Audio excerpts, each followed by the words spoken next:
Andrew Carnegie is one of millions of immigrants who come to the United States in the middle of the 19th century, in his case, coming over from Scotland. And he is, in some sense, the true boy who pulls himself up by his bootstraps, and he certainly liked to advertise this story about himself as well.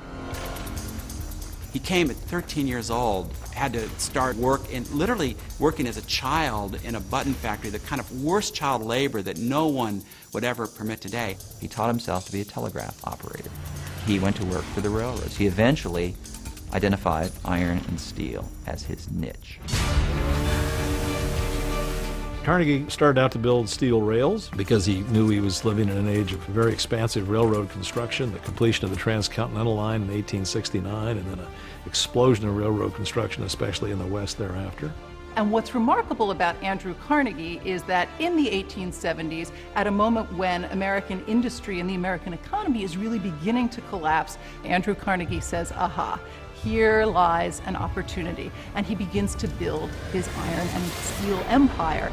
His timing couldn't have been better.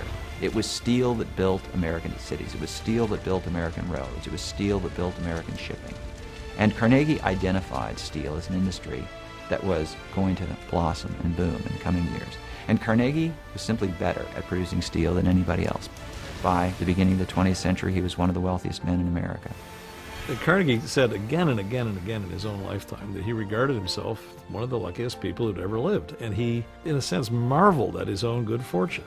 He was one of the great philanthropists of the 19th and early 20th century. He gave, I think, $350 million of his wealth into libraries and universities and other places, both here and in Europe. So he's an interesting figure. Clearly rags to riches, but there weren't many people like Andrew Carnegie.